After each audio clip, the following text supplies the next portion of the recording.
ಶ್ರೀ ಗಣೇಶಾಯ ನಮಃ. ಶ್ರೀ ಶಾರದಾ ಗುರುಭ್ಯೋ ನಮಃ. ಅಸಾಧ್ಯ ಸಾಧಕ ಸ್ವಾಮಿನ್ ಅಸಾಧ್ಯಂ ತವ ಕಿಂ ವದ.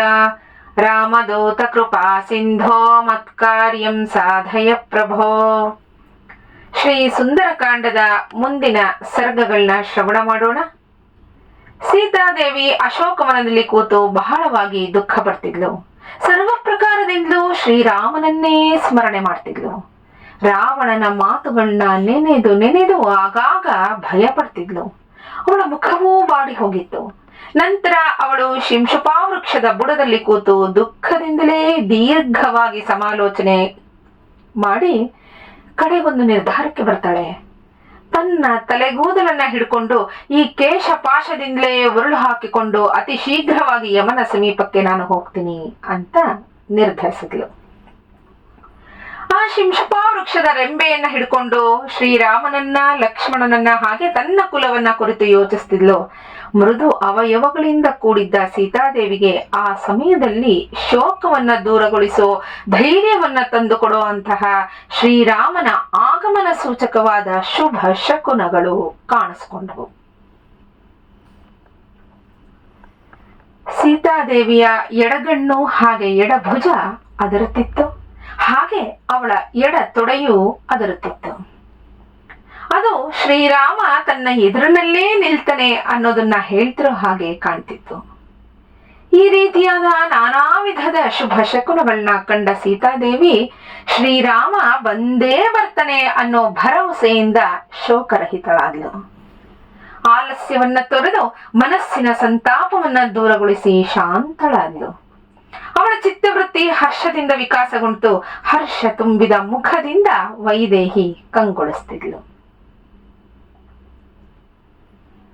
ಇತ್ತ ಮಹಾಪರಾಕ್ರಮಿಯಾದ ಹನುಮ ತ್ರಿಜಟೆ ಹೇಳಿದ ಸ್ವಪ್ನ ವೃತ್ತಾಂತವನ್ನ ಕೇಳಿಸ್ಕೊಳ್ತಾನೆ. ಮತ್ತೆ ಅಶೋಕವನದಲ್ಲಿ ಕೂತಿದ್ದ ಸೀತಾದೇವಿಯನ್ನ ನೋಡ್ತಾ ಅನೇಕ ವಿಧವಾಗಿ ಚಿಂತಿಸತೊಡಗಿದ.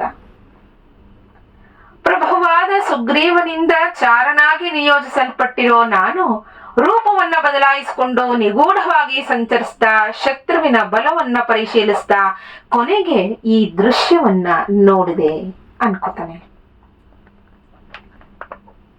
ಸೀತೆಯನ್ನ ಬಹುವಾಗಿ ಹುಡುಕ್ತಿದ್ದ. ಎಷ್ಟೊಂದು ಸ್ಥಳಗಳಲ್ಲಿ ಹುಡುಕದ ಹನುಮ, ಎಲ್ಲೂ ಸೀತೆ ಕಾಣ್ಲಿಲ್ಲ. ಆದ್ರೆ ಕೊನೆಗೆ ಈ ಅಶೋಕವನದಲ್ಲಿ ಸೀತೆಯನ್ನ ನೋಡ್ತಾನೆ. ಅವನಿಗೆ ಬಹಳ ಸಂತೋಷ ಆಗತ್ತೆ. ಹಾಗಂತ ಹೋಗಿ ದಿಢೀರಂತ ಸೀತೆ ಮುಂದೆ ನಿಂತು ನಾನು ಹನುಮ, ರಾಮನ್ ಕಡೆ ಅವನು ಅಂತ ಅವನು ಹೇಳಕ್ಕಾಗಲ್ವೇ? ಸೀತೆ ನಂಬ್ತಾಳ? ಇಲ್ಲ.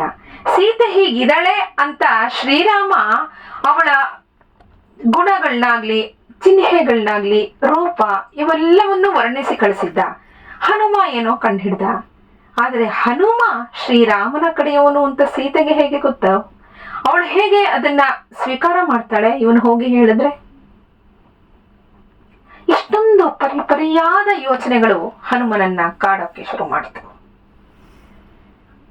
ಹಿಂದೆಂದೂ ದುಃಖವನ್ನೇ ಕಾಣದ ಈ ಜಾನಕಿಯನ್ನ ನಾನು ಸಮಾಧಾನಗೊಳಿಸದೆ ಹೋಗಿಬಿಟ್ರೆ ಲಂಕೆಗೆ ಬಂದ ಪ್ರಯಾಣವೇ ದೋಷಯುಕ್ತವಾಗತ್ತಲ್ಲ. ಯಶಸ್ವಿನಿಯಾದ ಸೀತೆಯನ್ನ ಸಮಾಧಾನಗೊಳಿಸದೆ ನಾನು ಸುಗ್ರೀವನಡೆಗೆ ಹೊರಟು ಹೋದ್ರೆ ಇವಳು ರಕ್ಷಕರನ್ನೇ ಕಾಣದೆ ಪ್ರಾಣಗಳನ್ನೂ ತೊರೆಯಬಹುದಲ್ವಾ? ಆದ್ರೆ ರಾಕ್ಷಸಿಯರ ಎದುರಿನಲ್ಲಿ ಮಾತನಾಡುವುದು ಸರಿಯಲ್ಲ. ಈಗ ಏನು ಮಾಡ್ಲಿ? ಸೀತಾದೇವಿನ ಮಾತಾಡ್ಸದೆ ಹಿಂದಿರುಗಿ ಹೋದ್ರೆ ಸೀತೆ ಏನ್ ಹೇಳಿದ್ಲು ಅಂತ ರಾಮ ಪ್ರಶ್ನೆ ಮಾಡಿದ್ರೆ ನನ್ನ ಹತ್ರ ಉತ್ತರವೇ ಇರಲ್ವಲ್ಲ. ಹೇಗಾದ್ರೂ ಸಮಯ ಸಾಧಿಸಿ ರಾಕ್ಷಸರು ಇಲ್ಲದಿರುವಾಗ ಇವಳನ್ನ ಸಮಾಧಾನ ಪಡಿಸಬೇಕು. ನಾನು ವಾನರನಾಗಿರೋದ್ರಿಂದ ಸಾಮಾನ್ಯ ಮನುಷ್ಯರು ಆಡೋ ಸಂಸ್ಕೃತದಲ್ಲೇ ಮಾತಾಡಬೇಕು. ವಿದ್ವಾಂಸರಾದ ಬ್ರಾಹ್ಮಣರು ಆಡೋ ಸಂಸ್ಕೃತದಲ್ಲಿ ಮಾತನ್ನ ಆಡಿದ್ರೆ ಇವಳು ನನ್ನನ್ನ ರಾವಣ ಅಂತನೇ ಭಾವಿಸಿ ಭಯ ಪಡಬಹುದೇನೋ.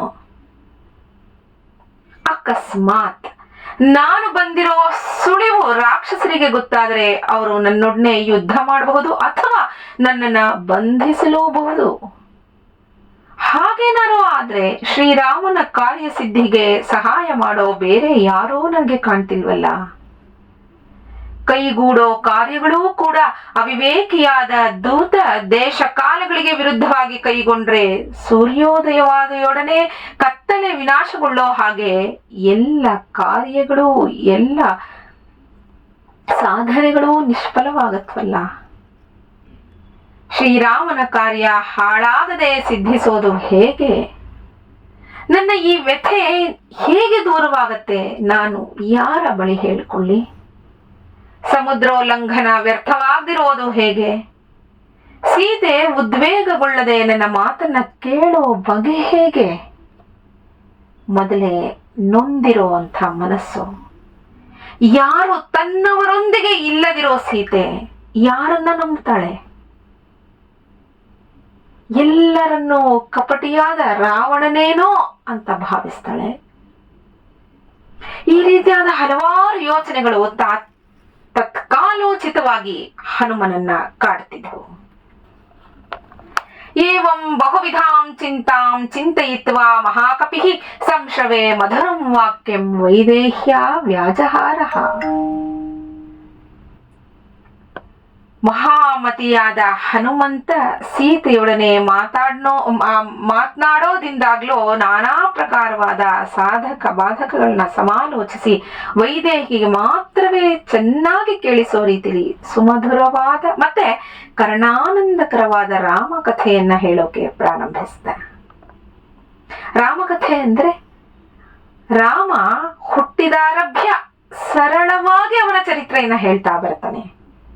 ಅವನು ಹುಟ್ಟಿದಾಗ್ಲಿಂದ ಏನಾಯ್ತು ಎಲ್ಲವನ್ನು, ರಾಮ ಕಾಡಿಗೆ ಯಾಕೆ ಹೋದ, ಪ್ರತಿಯೊಂದನ್ನು, ಶ್ರೀರಾಮನ ಸೌಶೀಲ್ಯಾದಿ ಗುಣಗಳು, ಶ್ರೀರಾಮ ಸೀತಾದೇವಿಯನ್ನ ವರಿಸಿದ್ದು, ವನಪ್ರವೇಶ, ಸುಗ್ರೀವನನ್ನ ಸಂಧಿಸಿದ್ದು, ವಾಲಿಯ ಸಂಹಾರ, ಸುಗ್ರೀವನ ಆಜ್ಞೆಯಂತೆ ಕಾಮರೂಪಿಗಳಾದ ಸಾವಿರಾರು ವಾನರರು ಸೀತಾದೇವಿಯನ್ನ ಎಲ್ಲ ದಿಕ್ಕುಗಳಲ್ಲೂ ಹುಡುಕ್ತಿರೋದು, ಹಾಗೆ ತಾನು ಸಂಪಾತಿಯ ಮಾತಿನಂತೆ ಸೀತೆಯನ್ನ ಹುಡುಕೋ ಸಲುವಾಗಿ 100 ಯೋಜನಗಳಷ್ಟು ವಿಸ್ತಾರವಾಗಿರೋ ಸಮುದ್ರವನ್ನ ವೇಗವಾಗಿ ಹಾರಿ ಬಂದದ್ದು.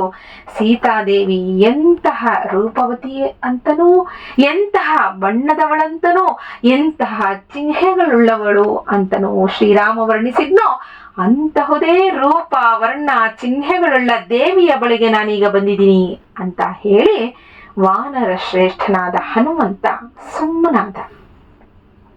ಎಲ್ಲವನ್ನೂ ಸೀತೆ ಕೇಳಿಸ್ಕೊತಾ ಇದ್ಲು. ಅವಳಿಗೆ ಕೇಳಿಸೋ ರೀತಿ ಮೆಲುದನಿಯಲ್ಲಿ ಇಂಪಾಗಿ ಕರ್ಣಾನಂದವಾಗೋ ರೀತಿಯಲ್ಲಿ ಹನುಮ ಈ ಶ್ರೀರಾಮನ ಗುಣಗಾನವನ್ನ ಮಾಡ್ತಾನೆ, ಶ್ರೀರಾಮನ ಚರಿತ್ರೆಯನ್ನ ಹಾಡ್ತಾನೆ. ಇವನ ಸುಮಧುರವಾದ ಮಾತುಗಳನ್ನ ಕೇಳಿ ಸೀತಾದೇವಿ ಅತ್ಯಂತ ವಿಸ್ಮಿತಳಾದ್ಲು. ಅಯ್ಯೋ, ಇಲ್ಲಿ ಯಾರು ಈ ರಾಕ್ಷಸರ ಒಂದು ಸಾಮ್ರಾಜ್ಯದಲ್ಲಿ ನನ್ನ ಶ್ರೀರಾಮನನ್ನ ಯಾರು ಇಷ್ಟೊಂದು ಅವನ ಗುಣಗಳನ್ನ ಗಾನ ಮಾಡ್ತಾ ಇರೋದು? ತನ್ನ ಮುಖವನ್ನ ಮೇಲೆತ್ತಿ ಶಿಂಶುಪಾ ವೃಕ್ಷದ ಕಡೆಗೆ ನೋಡ್ತಾಳೆ ಸೀತಾದೇವಿ. ಯಾವಾಗ್ಲೂ ಶ್ರೀರಾಮನನ್ನೇ ಸ್ಮರಿಸ್ತಿದ್ದ ಅವಳು ಇದು ನನಗೆ ಹೇಗೋ ಏನೋ ಕೇಳಿಸ್ತಾ ಇದೆಯೋ ಏನೋ, ಸುಮ್ಮನೆ ಯಾವಾಗ್ಲೂ ರಾಮಧ್ಯಾನದಲ್ಲಿ ಇರೋ ನನಗೆ ಕೇಳಿಸ್ತಾ ಇರೋದು ಏನೋ ಅಂತ ಸ್ವಲ್ಪ ಯೋಚನೆ ಮಾಡ್ತಾಳೆ. ಅವನ ಗುಣಗಾನವನ್ನ ಕೇಳಿದ ಸೀತಾದೇವಿ ಪರಮಾನಂದವನ್ನ ಹೊಂದಿದ್ಲು. ಮೊದಲು ಅವಳಿಗೆ ಸಂದೇಹ, ಯಾವಾಗ್ಲೂ ರಾಮನ ಗುಂಗಿನಲ್ಲೇ ಇರೋ ಅವಳಿಗೆ ಯಾರು ಮಾತಾಡಿದ್ರು ರಾಮನ ಬಗ್ಗೆ ಮಾತಾಡ್ತಾರೇನೋ ಅನ್ನೋ ರೀತಿ ಅದು ಇಂಪಾಗಿ ಕೇಳಿಸ್ತಿತ್ತು. ಆ ಗಾಯನ, ಹನುಮನ ಗಾಯನ ಇದು ರಾಮನಿಗೆ ಸಂಬಂಧಪಟ್ಟಿದ್ದೇನೋ ಅಂತ ಅವಳಿಗೆ ಅನ್ನಿಸ್ತಿತ್ತು. ಹಾಗೆ ಯಾರು ಇಲ್ಲಿ ನನಗೆ ಇಷ್ಟು ಹತ್ತಿರವಾಗಿ ಕೂತ್ಕೊಂಡು ಹೇಳ್ತಾರ ರಾಮನ ಬಗ್ಗೆ, ರಾಮನ ಚರಿತ್ರೆಯನ್ನ ಹೇಳ್ತಾರ, ಇದು ಹೇಗೆ ಸಾಧ್ಯ ಅಂತ ಸ್ವಲ್ಪ ಮುಖವನ್ನ ಮೇಲೆತ್ತಿ ಶಿಂಶುಪಾ ವೃಕ್ಷವನ್ನ ನೋಡ್ತಾಳೆ. ಅಲ್ಲಿ ವಾಯುಪುತ್ರ ಹನುಮ ಕೂತಿದ್ದ. ಹನುಮನನ್ನ ಅವಳು ನೋಡಿದ್ಲು. ಸ್ನೇಹಿತರೆ, ನಾಳೆ ಮುಂದಿನ ಸರ್ಗಗಳನ್ನ ಶ್ರವಣ ಮಾಡೋಣ. ಶ್ರೀರಾಮ ಜಯರಾಮ ಜಯ ಜಯ ರಾಮ. ನಮಸ್ಕಾರ.